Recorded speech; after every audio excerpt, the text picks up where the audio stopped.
ಜಗಳ, ಕೊಲ್ಲುವುದು, ಮಾನಭಂಗ ಮಾಡುವುದು, ಅತ್ಯಾಚಾರ ಮಾಡುವುದು, ಕಳ್ಳತನ ಮಾಡುವುದು, ಸುಲಿಗೆ ಮಾಡುವುದು, ಇಂಥವೆಲ್ಲ ಇಟ್ಟುಕೊಂಡು ದೇವರ ಚಿತ್ತ ನೆರವೇರಿಸುವುದಕ್ಕೆ ನಿನ್ನ ಕೈಯಿಂದ ಆಗುತ್ತಾ?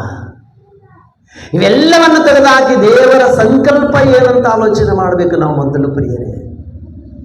ಆತನಿಗೊಂದು ಇಷ್ಟ ಇದೆ, ಆ ಇಷ್ಟವನ್ನು ನಾನು ನೆರವೇರಿಸಿಕೊಂಡು ಹೋಗಬೇಕು. ನಾನು ಭೂಮಿಗೆ ಬಂದಿದ್ದೇನೆ, ಶರೀರವನ್ನು ಧರಿಸಿಕೊಂಡು ಬಂದೀನಂತಂದರೆ ವ್ಯರ್ಥವಾಗಿ ಬಂದಿಲ್ಲ, ನಾವು ಆತನ ಸಂಕಲ್ಪವನ್ನು ನೆರವೇರಿಸುವುದಕ್ಕೆ ಬಂದಿದ್ದೇವೆ ಅಂತೇಳಿ ತಿಳಿದುಕೊಂಡು ಪ್ರತಿಯೊಬ್ಬರೂ ಕೂಡ ಆತನ ಮಹಿಮೆಗಾಗಿ ಈ ಭೂಮಿ ಮೇಲೆ ಬದುಕಬೇಕಾಗಿದೆ. ಪ್ರೀತಿಯುಳ್ಳಂಥ ದೇವರನ್ನು ಯೇಸು ಕ್ರಿಸ್ತು ಮಾತಾಡಿದಂಥ ಮಾತುಗಳು ನಡೆದರೆ, ನಾನು ಯಾವಾಗಲೂ ಆತನಿಗೆ ಇಷ್ಟ ಬಂದಂತೆ ನಾನು ನಡ್ಕೊಳ್ತಾ ಇದ್ದೀನಿ. ಆತನ ಚಿತ್ತವನ್ನು ನೆರವೇರಿಸುವುದೇ ನನಗೆ ನಿಜವಾದಂಥ ಲೈಫ್ ಅಂತ ಹೇಳ್ತಾ ಇದ್ದಾನೆ, ಜೀವಿತ. ಇಬ್ರಿಯದವರಿಗೆ ಬರೆದ ಪತ್ರಿಕೆ 10ನೇ ಅಧ್ಯಾಯ 7ನೇ ವಚನವನ್ನು ನೋಡ್ರಿ. ಇನ್ನೂ ಏನು ಹೇಳ್ತಾ ಇದ್ದಾನೆ ಯೇಸು ಸ್ವಾಮಿ. ಇಬ್ರಿಯದವರಿಗೆ ಬರೆದಂಥ ಪತ್ರಿಕೆ, ದೇವರೇ ನಿನ್ನ ಚಿತ್ತವನ್ನು ನೆರವೇರಿಸುವುದಕ್ಕೆ ಎಲ್ಲಿಗೆ ಬಂದಿದ್ದಾನೆ? ಎಲ್ಲಿಗೆ ಬಂದಿದ್ದಾನೆ ರೀ? ಭೂಲೋಕಕ್ಕೆ. ಯಾವುದಕ್ಕೋಸ್ಕರ ಬಂದಿದ್ದಾನೆ? ಆಗ ನಾನು ಅಂತ ಹೇಳ್ತಾನೆ. ಯೇಸು ಹೇಳ್ತಾನೆ ಆಗ ನಾನು. ಇದು ಯಾರ ಸಂಬಂಧವಾಗಿ ಬರೆದಿದೆ ಅಂತೇಳಿ 5ನೇ ವಚನ ನೋಡಿದ್ರೆ ಗೊತ್ತಾಗುತ್ತೆ. 5ನೇ ವಚನದಲ್ಲಿ ಕ್ರಿಸ್ತನು ಭೂಲೋಕದೊಳಗೆ ಬರುವಾಗ, ದೇವರೇ ಯಜ್ಞ ನೈವೇದ್ಯಗಳು ನಿನಗಿಷ್ಟವಾಗಿರಲಿಲ್ಲ, ನನಗೆ ದೇಹವನ್ನು ಸಿದ್ಧ ಮಾಡಿಕೊಟ್ಟು ಸರ್ವಾಂಗ ಹೋಮಗಳಲ್ಲಿಯೂ ದೋಷ ಪರಿಹಾರ ಯಜ್ಞಗಳಲ್ಲಿಯೂ ನಿನಗೆ ಸಂತೋಷ ಪಡಲಿಲ್ಲ.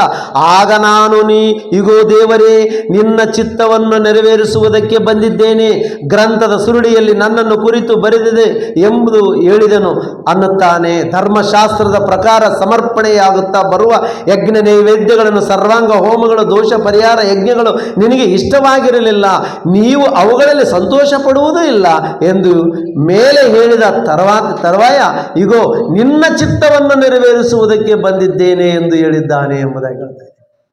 ಅಂದರೆ ದೇವರ ಚಿತ್ತ, ಆತನ ಸಂಕಲ್ಪ, ಆತನ ಆಶೆ, ಆತನ ಏನಾದರೂ ಅನ್ಕೊಂಡಿದ್ದಾನೆ ದೇವರು, ಮನುಷ್ಯ ಹೀಗೇ ಬದುಕಬೇಕು. ನೀನಿದೆ, ನಮ್ಮ ರಾಜು ಬ್ರದರ್ ಇದ್ದಾರೆ, ರಾಜನಿಗೆ ನಾನು ಒಂದು 80 ವರ್ಷ ಆಯುಷ್ಕಾಲ ಕೊಡ್ತಾ ಇದ್ದೀನಿ. ತಾಯಿ ಗರ್ಭದಲ್ಲೇ ಬರೆದಿಟ್ಕೊಂಡ್ಬಿಟ್ಟ. ಇನ್ನು ತಾಯಿ ಗರ್ಭದಲ್ಲಿ ಇದ್ದಾನೆ ಯಾರು? ರಾಜು. ಅಲ್ಲೇ ಸ್ಟಾರ್ಟ್ ಮಾಡಿದ. ಆತನ ಅವಯವಗಳು ಒಂದರಲ್ಲಿಯೂ ಇನ್ನೂ ನೆರವೇರುವ ತನಕ, ಅಂದರೆ ತಯಾರಾಗಲಾರ್ದು ಮುಂಚಿತವಾಗಿ ಜನನ ಮರಣ ಎರಡೂ ಬರ್ಕಂಡ.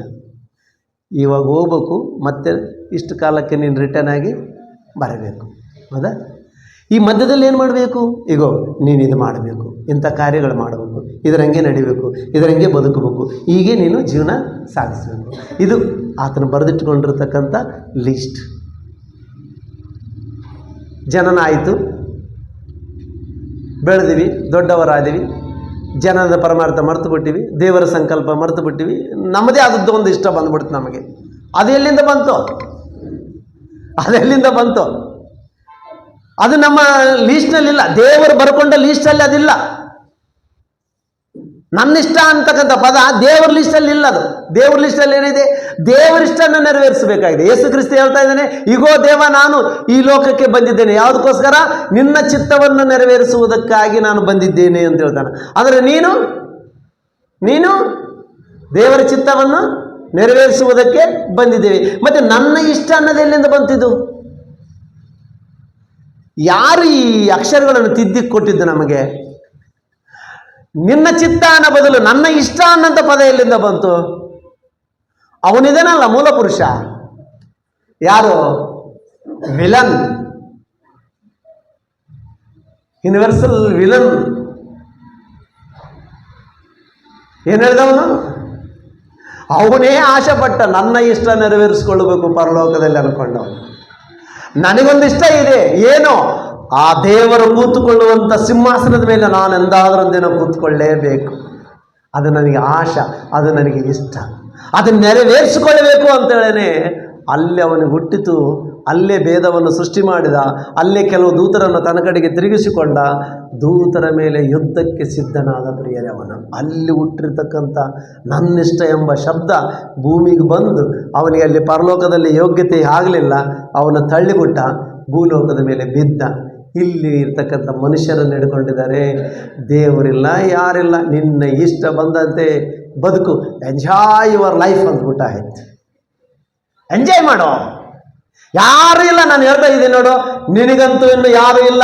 ನೀನೇ ರಾಜಾದಿ ರಾಜನು, ಕರ್ತರ ಕರ್ತನು, ಪ್ರಭುಗಳ ಪ್ರಭುಗಳು, ಎಲ್ಲ ನೀನೇ, ಒಡೆಯಲು ನೀನೇ, ಎಲ್ಲ ನೀನೇ.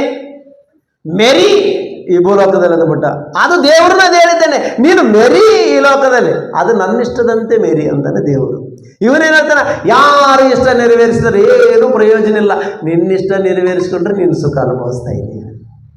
ಅದೇ ಹೇಳ್ದವನು, ನೀನು ಸುಖವಾಗಿ ಬದುಕಬೇಕು ಅಂದರೆ ಯಾರಿಷ್ಟ?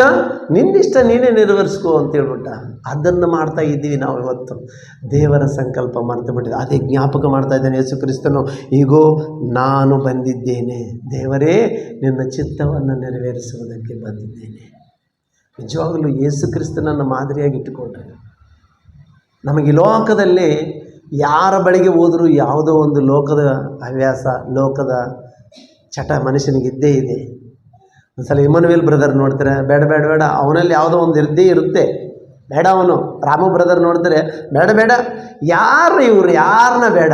ಬೈಬಲಲ್ಲಿ ಇದಾನಲ್ಲ, ವಜ್ರದಂಥ ಮನುಷ್ಯ, ನಿಷ್ಕಪಟವಾದಂಥ ಮನುಷ್ಯ, ಯಥಾರ್ಥ ಹೃದಯವುಳ್ಳ ಮನುಷ್ಯ, ಕಪಟಿಗಳನ್ನು ಕೂಡ ಪ್ರೀತಿಸಿ ಸ್ನೇಹ ಮಾಡಿದಂಥ ಮನುಷ್ಯ, ಇವನು ಶತ್ರು ಅಂತ ತಿಳಿದು ಕೂಡ ಹೆಗಲ ಮೇಲೆ ಕೈ ಹಾಕ್ಕೊಂಡು ತಿರುಗಾಡಿದಂಥ ಮನುಷ್ಯ ಯೇಸು ಕ್ರಿಸ್ತನು. ಆತನನ್ನು ಗುರಿಯಾಗಿಟ್ಟುಕೊಂಡ್ರೆ ದೇವರ ಸಂಕಲ್ಪ ನೀನು ಕೂಡ ನೆರವೇರಿಸ್ತಿ ಪ್ರಿಯರೇ. ನಿಜ. ನಾವು ಯೇಸು ಕ್ರಿಸ್ತನ ಪಕ್ಕಕ್ಕಿಟ್ಟಾಗೆ ನಮ್ಮ ಆಲೋಚನೆಗಳು ನಮಗೆ ಬರ್ತಾವೆ ಪ್ರಿಯರೇ.